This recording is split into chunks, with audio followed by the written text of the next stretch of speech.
So let us start with distributed forces. What is distributed forces? As it is said, we have earlier seen also in one of the case, when you saw a UDL, uniformly distributed load, uniformly distributed load. What was that? It was a load which was not at one point of the beam, rather it was uniformly distributed across the beam. Okay, so that was uniformly distributed.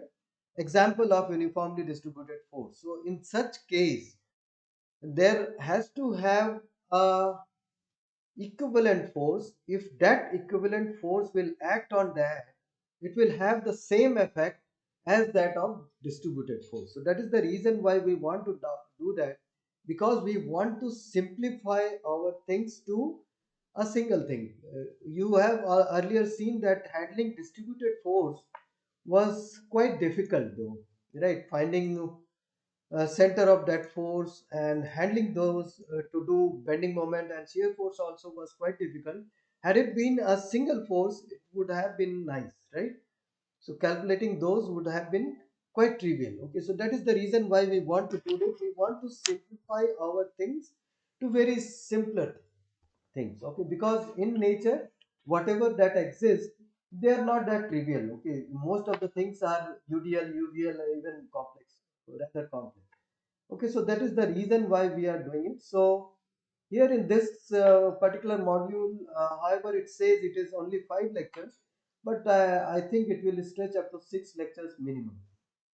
Okay, so as I have told, things that look simple over here, quite a lot of things that you have already done, will not appear that you have done it already, because things are not that simple out here. And towards the end of this module, things will be little difficult, and numericals that comes, that problems, that exercises that are there in the book also are not that trivial. Okay, so be very focused in this module. So we'll be doing centroid of lines, areas, composite plates, center of gravity, moment of inertia, and product of inertia. Product of inertia is something new that you might have heard just now. Yes, that is something new probably out of your earlier syllabuses. Okay, so these are some replica pictures that I have put.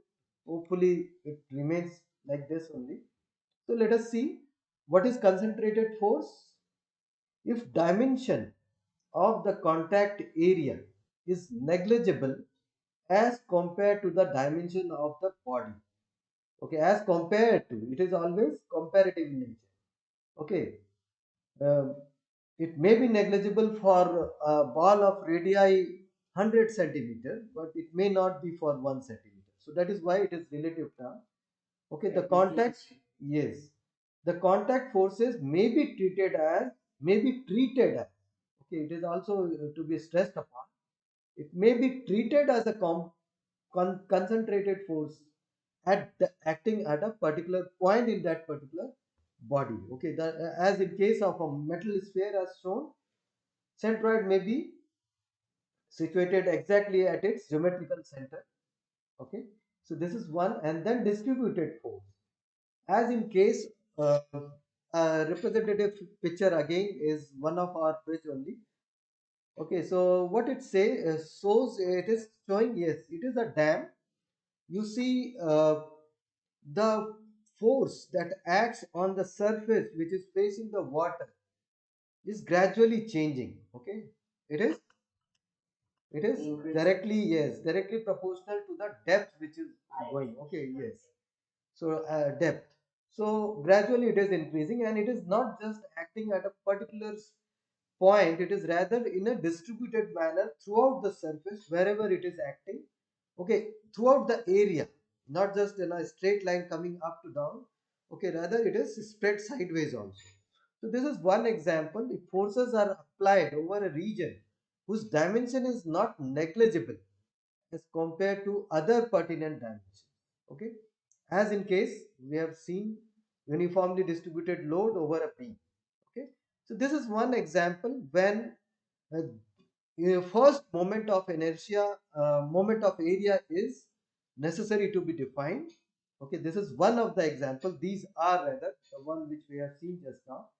Okay, it says net compressive force above the neutral axis. If you take up a beam, okay, you have a beam which is trying to bend. Okay, this is trying to bend. Let me pick up a bunch of paper, bunch of paper. Okay, so what it is? If you bend it like this, if you sag it, so what you see at the end, yes, so it comes something like this. Okay, so what you have seen, the upper members, the upper members are basically trying to push rather outwards.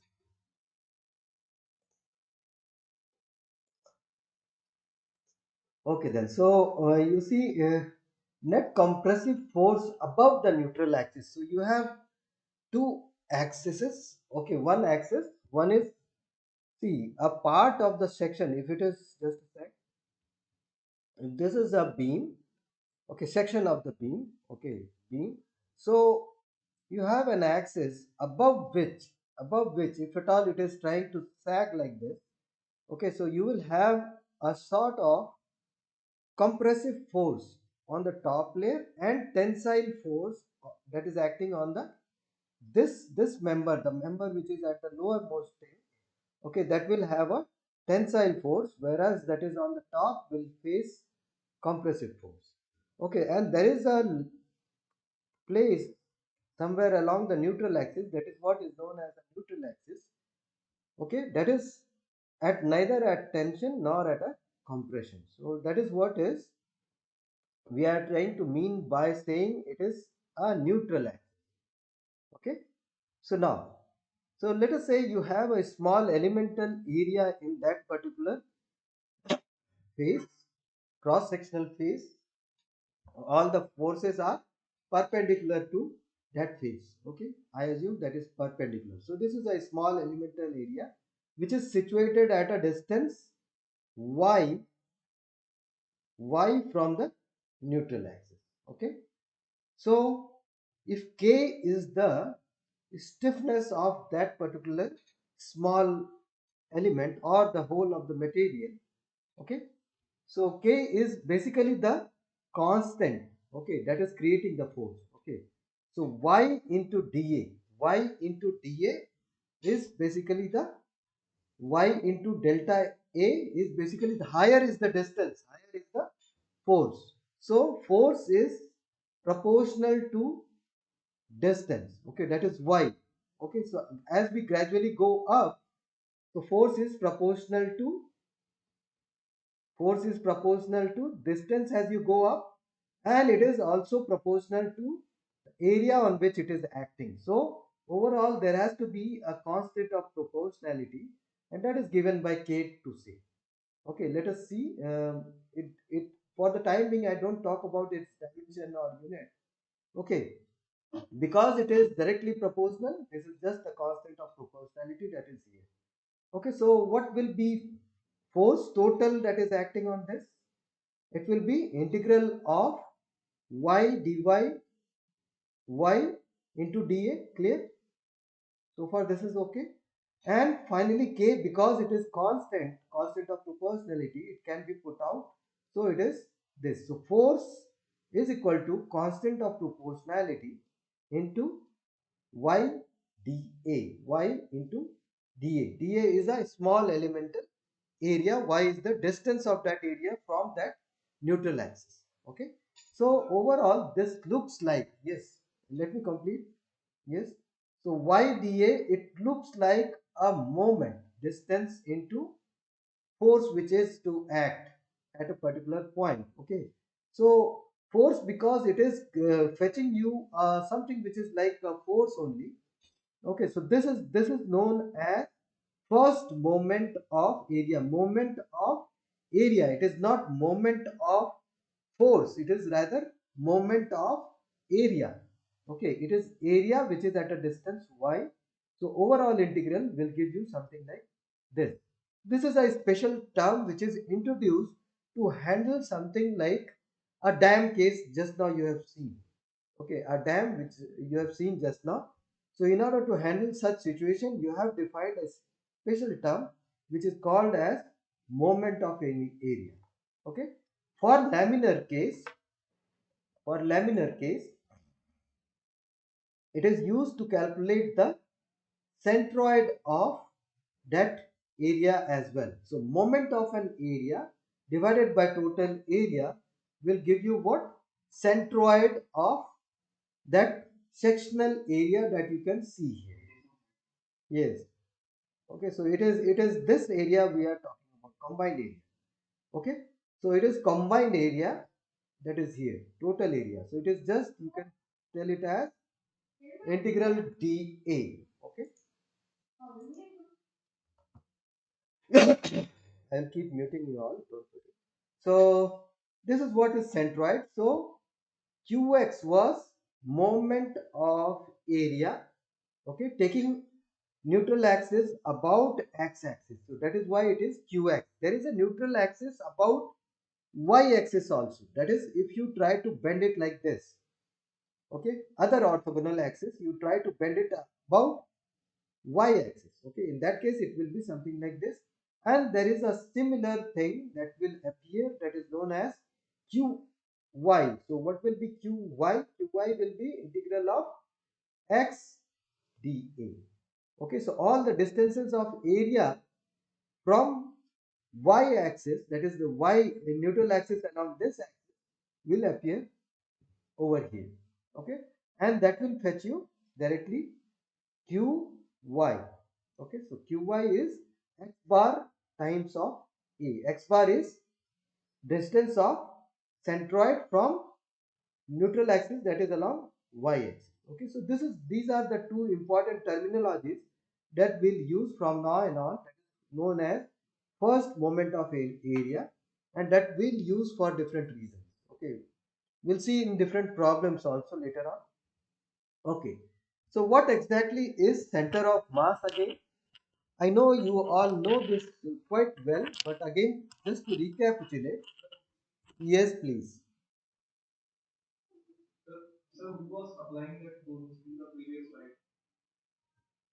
Who was? Who is applying? It may be due to its own weight, it is trying to do something like this. Yeah, it may be a uniform load that is coming on top of it, that is trying to bend it like this. So the source is not important over here. Okay, the source of those forces are not important. We want to get into this beam now. Okay.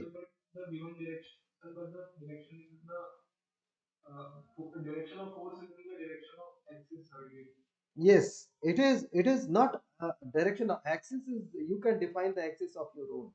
So it is not always along the axis. So let me just draw it once again. See, if you call this as an axis, you have a cross section like this. So if you bend it about this axis, then this is at compression, this is at tension. Is it not? Okay. But if you try to bend it about this axis, okay, maybe this way or some other way, so one of them will be on compression, other one will be on tension, is it not? So axis depends on which direction you are trying to bend. Irrespective of that, we don't care where from this force is coming, which is creating this force, how these forces are created. We are talking about neutral axis. Okay, we are talking about the moment of area. We'll apply this term, moment of area, to different application as it goes. And this module will be more focused on what goes inside the workpiece, inside the object. It is not external thing which is important. Earlier modules, what we have seen, we tried to see how much load that is coming on. We assumed these beams to be very, very slender. Is it not? We assumed that earlier. Now we are not trying to do that. We are rather trying to make it little bigger.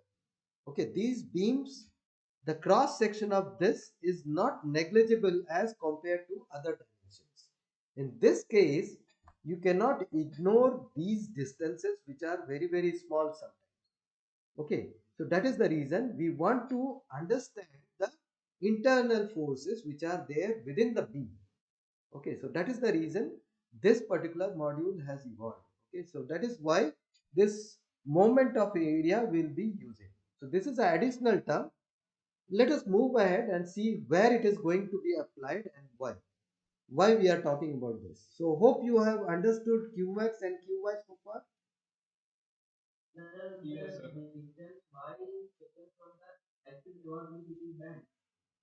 Why it is taking about?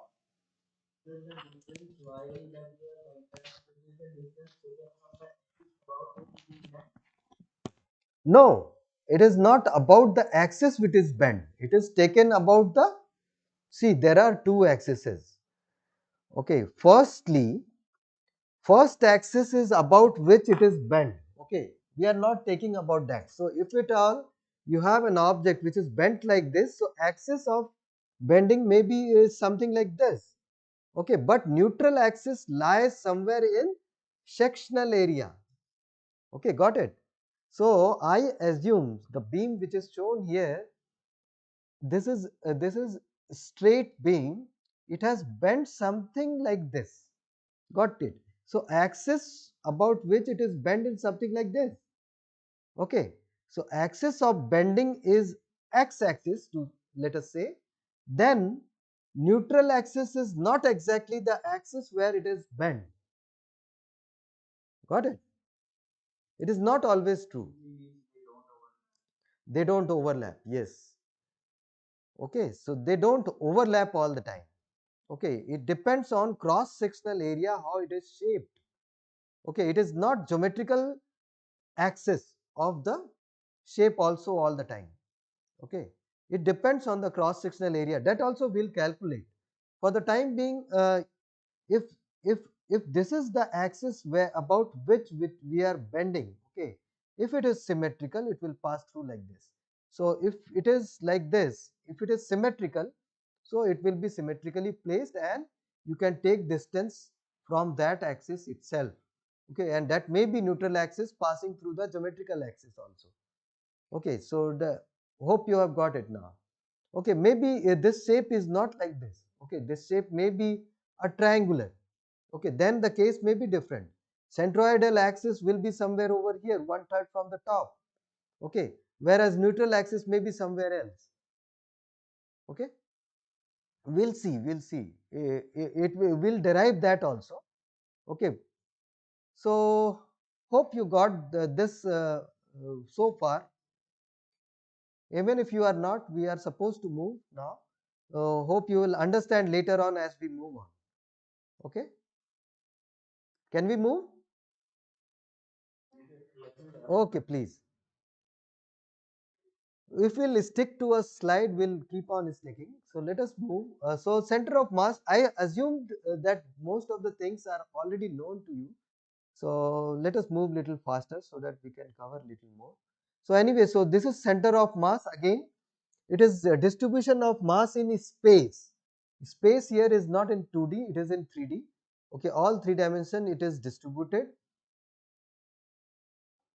within the object, and it is a unique point where weighted relative position of the distributed mass sums to 0.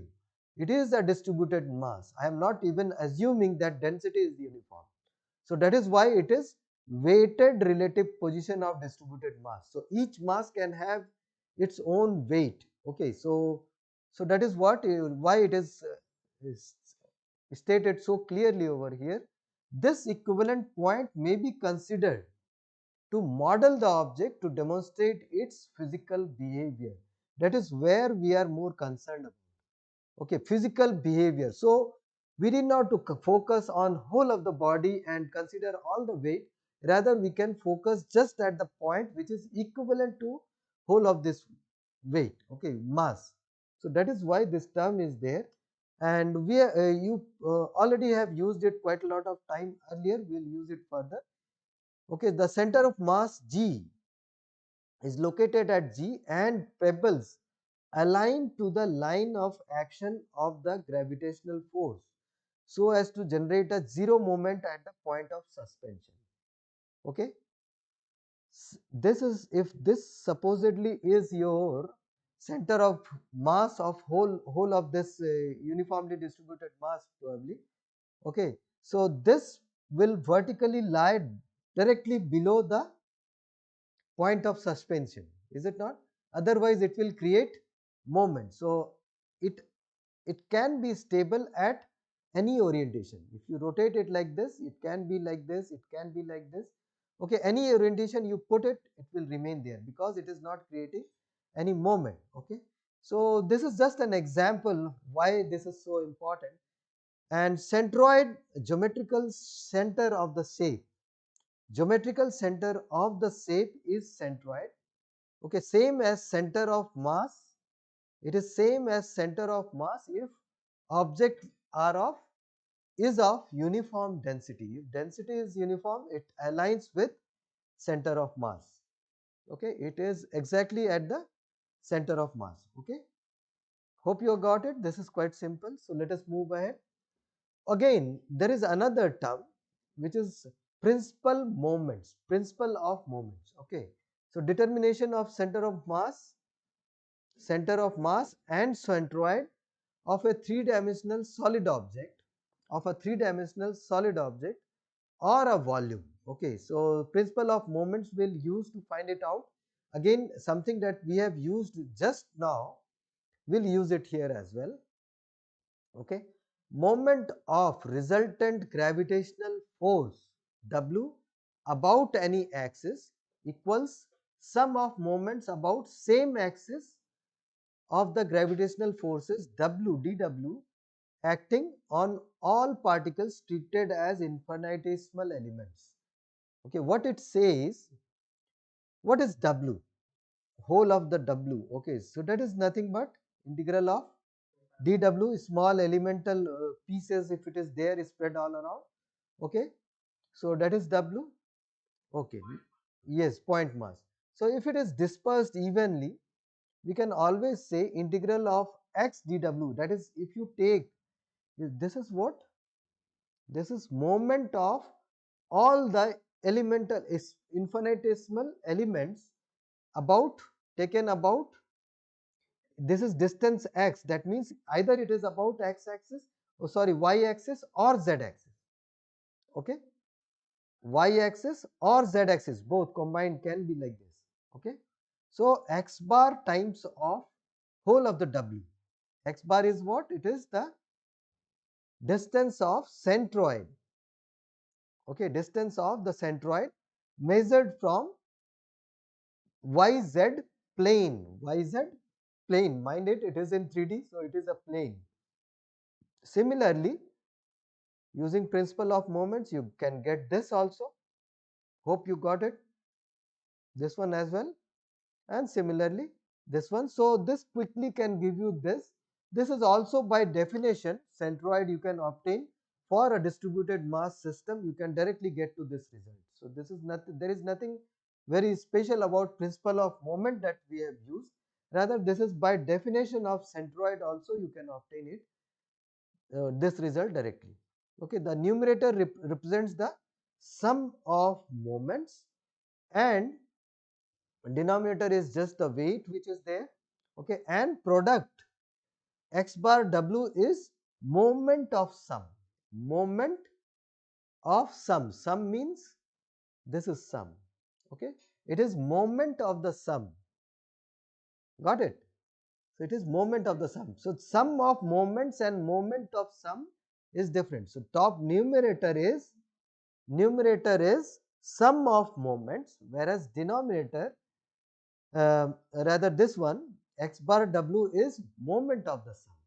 Okay, so these are few things, terminologies which will be of quite significance now. Okay, so moving ahead now. So again, determination of center of mass and centroid, going ahead with the same thing.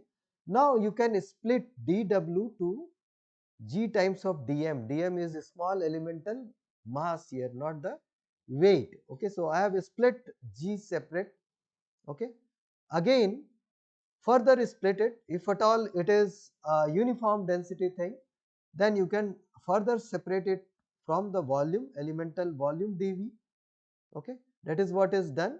So rho represents the mass density of the object, G is acceleration due to gravity, both are constants. Okay, both are constants. This time x bar, y bar and z bar, which was earlier like this, can now be expressed in terms of elemental volume and total volume like this. Hope you got this as well. Yes, okay, very good. So now all the terms that you see here will not be expressed in Cartesian from now on, rather they will be expressed as vectors. So vectorally this can be written as r is equal to this, r bar is equal to this. What are these? You directly can get this from here. Okay, so that is what. So r, that is the mean centroid, sorry, the centroid of W can be expressed as this. That is a vector equation for your center of mass.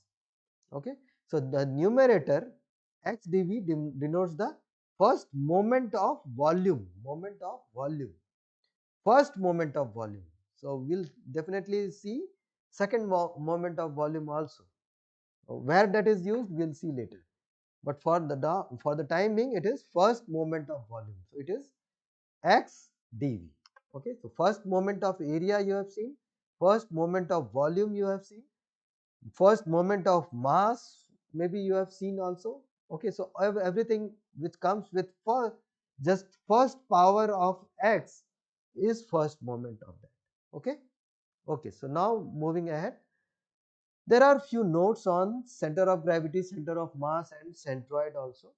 Okay, centroid and center of mass coincide for homogeneous objects.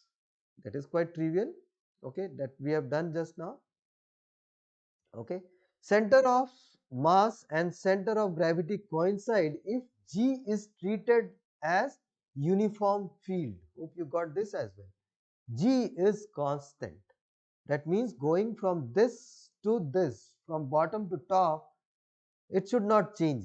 Okay, so it is a uniform field as well. Okay, centroid, CG and center of mass may lie outside the body. Hope quite a lot of you have visualized this as well. This is quite easily possible, you know that. Okay, yes, yes. So let us say a hollow disk. Yes, quite true. So centroid is a geometrical property of an object that is not going to change. Is it not? It is geometrical property. Centroid is a geometrical property. So what is not a geometrical property?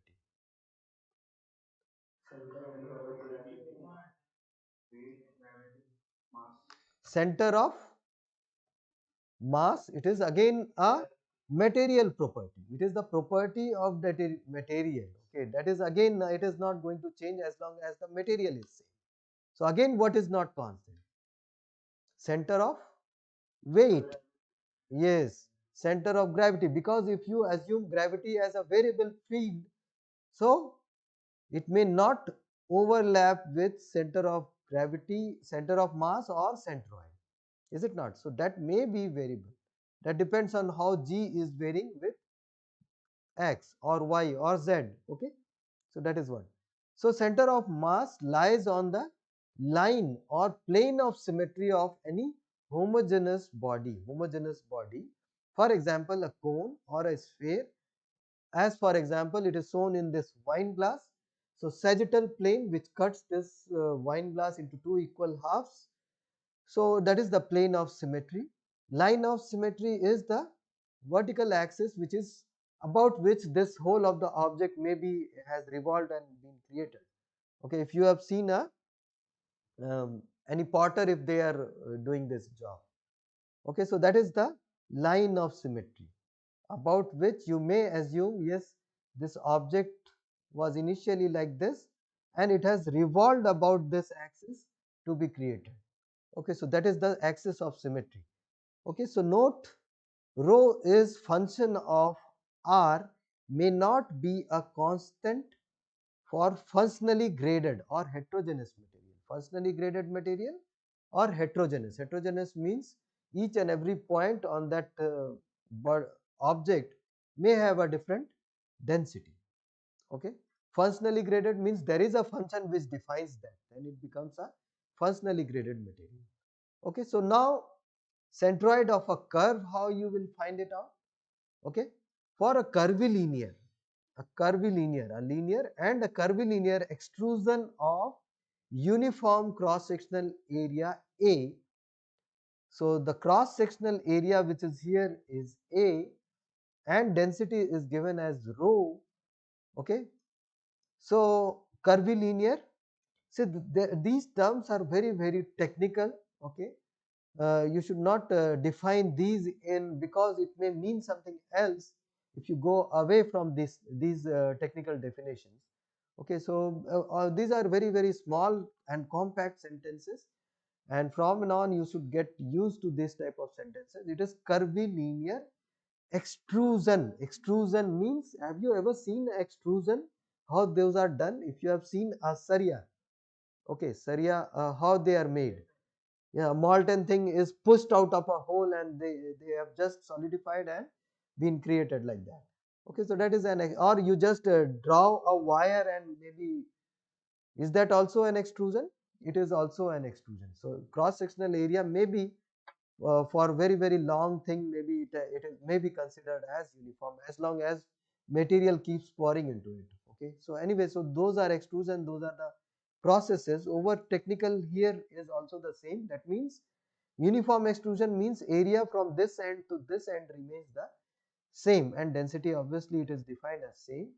So mass of that is small elemental length. Let us say you have a small elemental piece. Okay, so we'll use the method of calculus again and do the things as we have been doing since long time now. Okay, so this is a small piece of length dl. Okay, so mass of that will be rho, that is the density. A dl is what? A into small this is basically small elemental volume. So density into volume should give you, density into volume should give you mass, elemental mass. Okay, that's what. So this is what is there. So mean about x, if you take distance x bar centroid, that is from measured from the plane yz. Okay, it is always measured from the plane yz. So that should be equal to integral of x dm by dm. Hope you got this much. Quite easy. Similar this, similarly this one. Okay, so if you substitute this over here and eliminate all the constants, so what you should get? X bar is equal to this, y bar is equal to this, and z bar is equal to this. So all the constants, they will come out simply.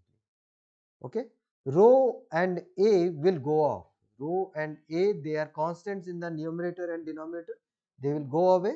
So what will remain is something like this, and integral of dl is definitely n. Okay, so that is what we have used, and this is the way you can calculate for cables, for wires, for slender rod.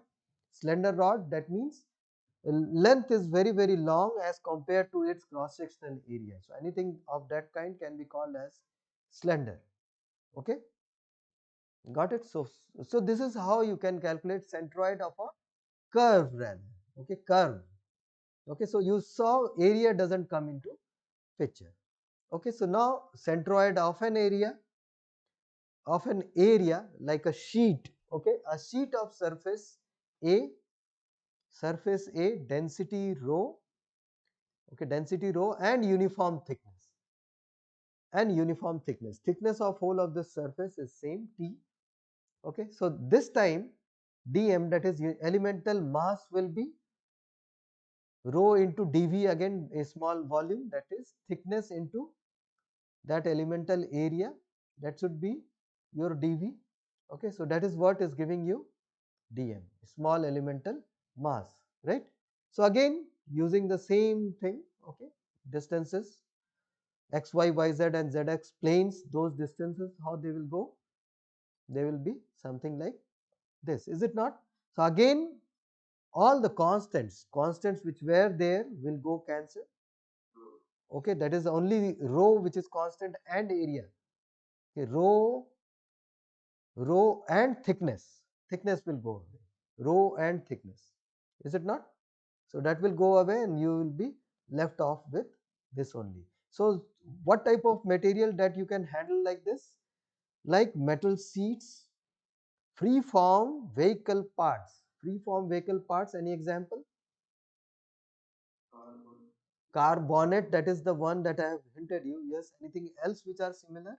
Nowadays, any sleek car that you see, they are free form surface. They are created like that. Okay, free form, hand sculpted maybe, your body surfaces, or maybe your car seat also, mobile mirror, door handle. Yes, yes,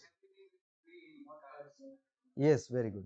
So that is how you deal with such surfaces for which thickness may be assumed quite negligible, very small, and it is uniform as well. So that this assumption goes true, density is uniform throughout. Okay, so again, for composite shapes which are constructed with multiple small pieces. Okay, so for which you already know where centroid is. So those type of bodies you can use your standard formulation like this. Okay, it is summation is used integrate instead of integration. What is summation? Yes, sigma. Yes, summation, because you are taking a huge shape at a time and a gross distance of centroid from the axis which is concerned. Okay, so in this case, vectorially I have directly written the vector form of that.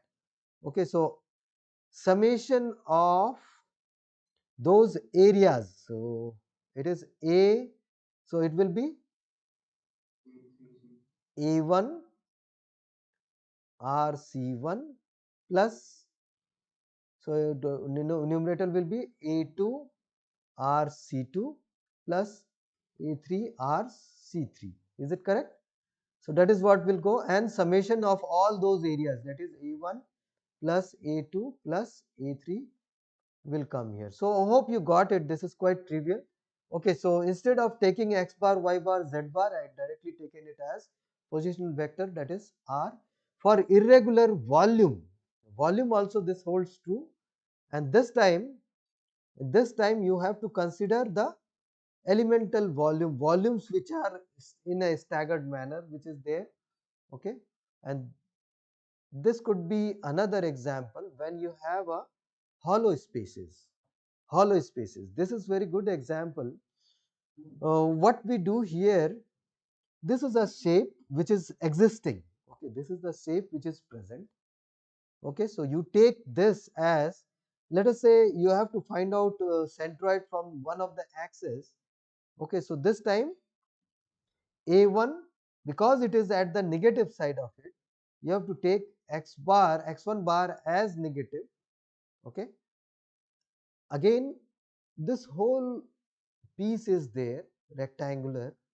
Okay, you know x2 bar from this location, from this axis, right? Let us assume this is planar only. Okay, so you have used this.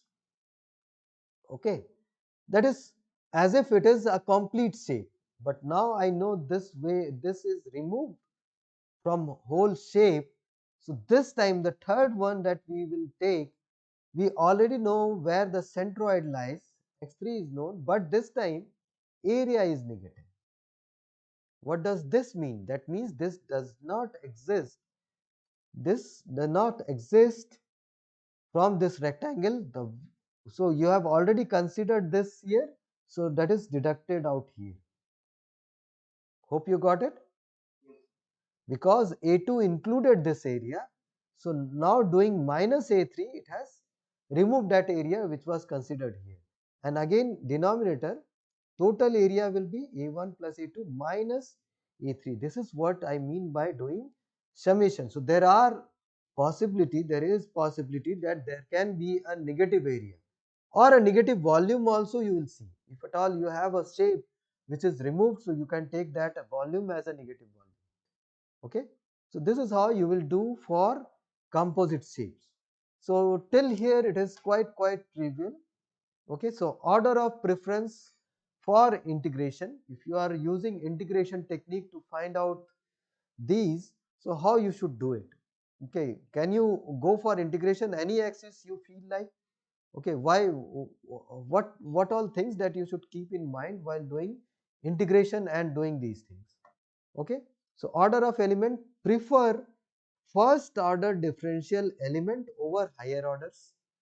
Okay, that means um, you should see mostly these as first order differentials.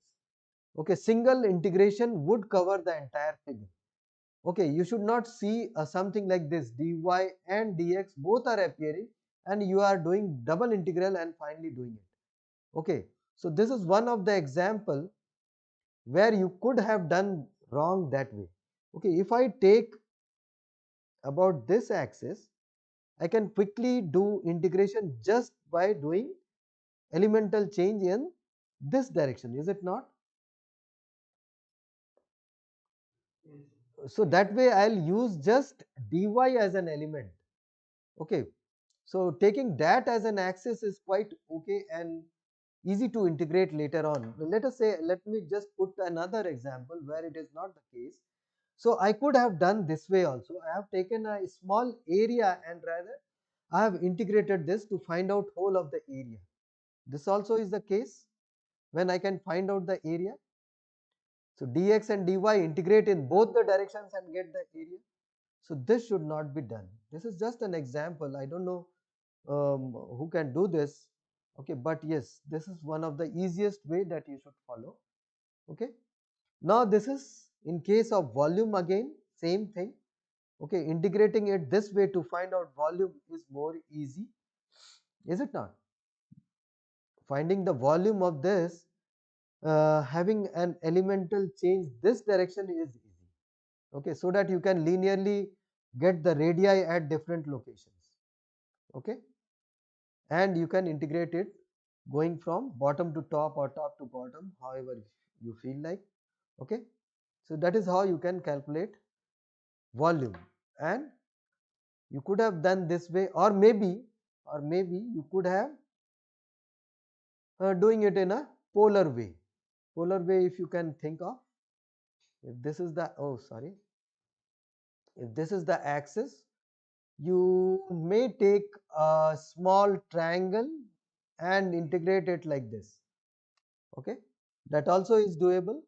In polar way you can integrate from 0 to 360 degree, you can still get the volume. So there are various approaches to do this. You have to justify your approach so that you can quickly get to the results and more correctly you can get the results. Okay, so order of element is very important. Continuity also, integration of single element over the entire area should happen also. Okay, if I integrate from bottom to top, there is no discontinuity which I can see. Okay, but if I integrate it this way, from, if I take this as an axis, take this as an element, what will happen? From here to here you will have first piece of an integral, second integral will be from here to here, you will have a different equations, is it not? So you have discontinuity at x equal to x1. Okay, this again should be avoided.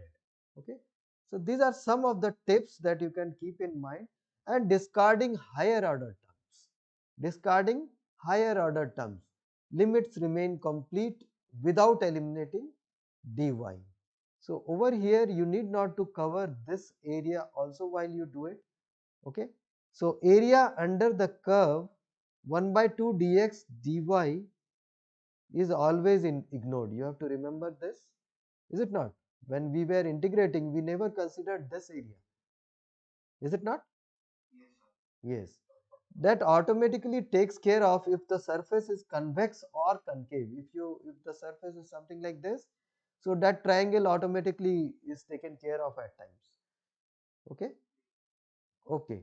So alternatives for moment of inertia, when you are doing moment of inertia, this we'll talk about later also, but to for the time being, Ix and Iy using same elemental strips you try to do. So same elemental strips. So we'll skip this for now maybe. Okay. Element selection for integration. It should be convenient to match with the problem which is given. Okay. So let us say it is something like this: rectangular or curvilinear boundaries. So this type of boundaries are curvilinear boundaries, and it has rectangular coordinates. Okay. Rectangular coordinates. So what else it could be? If it is not a rectangular coordinate, it can be a polar coordinate also. Okay. So at times you may have to prefer a polar coordinates for circular boundaries. If you have circular boundaries, okay, for curvilinear boundaries you can select this, but for polar coordinates you can choose if it is having a circular boundaries. Okay. So these, I think you have got the thing. Most of the time you have been doing it since long time now. Okay, so this is just a recapitulation. We are quickly moving now. Okay, centroidal coordinates. Centroidal coordinate, if you have to take, taken for elemental area or a volume. Okay, centroidal coordinate is taken like this. Okay, element of integration should be like x bar is equal to xc. What is xc now? What is xc? Yes, no, no, it is centroid of this strip. This strip, this is the centroid of that. Okay, it is centroid of that. So this is the way you can calculate centroid of the whole whole of this piece. Okay, whole of this piece you have to find out the centroid. So in these cases, uh, your elemental piece has got, because you have assumed it is a straight line small strip, so centroid of that piece is taken, and that is at a distance of xc. You know it is exactly at midway of that. Okay.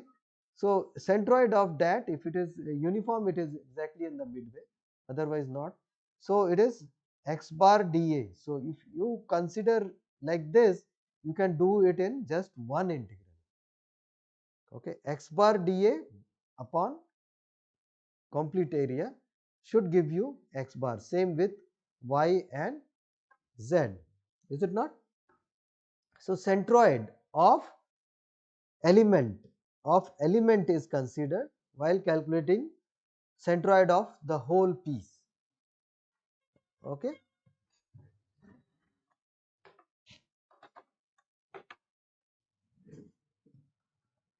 got it. So again, over here I have used what?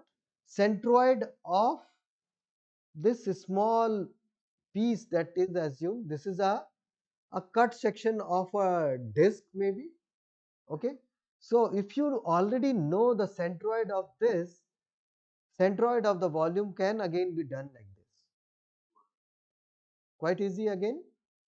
Centroid of this volume can also be done using centroid of the elemental piece. It can be area as in this case, and in case of volume it can be done like this. Okay. Okay, I think with that I should end today's, that was mostly theory. Okay, we'll take up numericals in next class.